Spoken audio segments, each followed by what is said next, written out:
السلام علیکم ورحمۃ اللہ وبرکاتہ۔ محترم ناظرین، اس وقت کی بڑی اہم خبر آپ سے شیئر کر رہے ہیں۔ جی ہاں ناظرین کرام، آپ کو بتلا دیں کہ گزشتہ کل جمعہ کو ابو ظہبی کے حکمراں اور صدر شیخ خلیفہ بن زائد النہیان کا انتقال ہو گیا تھا۔ انا للہ و انا الیہ راجعون۔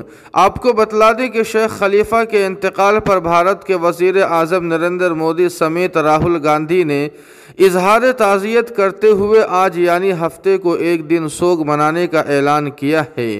ہفتے کے روز قومی پرچم سرنگو رہے گا اور کوئی سرکاری اور تفریحی پروگرام نہیں ہوگا۔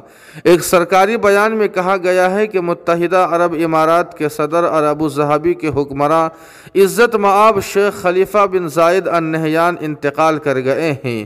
آجہانی کے اعزاز میں حکومت ہند نے فیصلہ کیا ہے کہ آج یعنی ہفتے کو ہندوستان میں سوگ منایا جائے گا۔ آپ کو بتلا دیں کہ ہندوستان بھر میں سوگ کے دن قومی پرچم ان تمام عمارتوں پر سرنگو رہے گا جہاں باقاعدگی سے قومی پرچم لہرایا جاتا ہے، اور اس دن کوئی سرکاری اور تفریحی پروگرام نہیں ہوگا۔ آپ کو بتلا دیں کہ متحدہ عرب امارات کے صدر اور ابو ظہبی کے حکمراں شیخ خلیفہ بن زائد النہیان گزشتہ کل جمعہ کو انتقال کر گئے تھے۔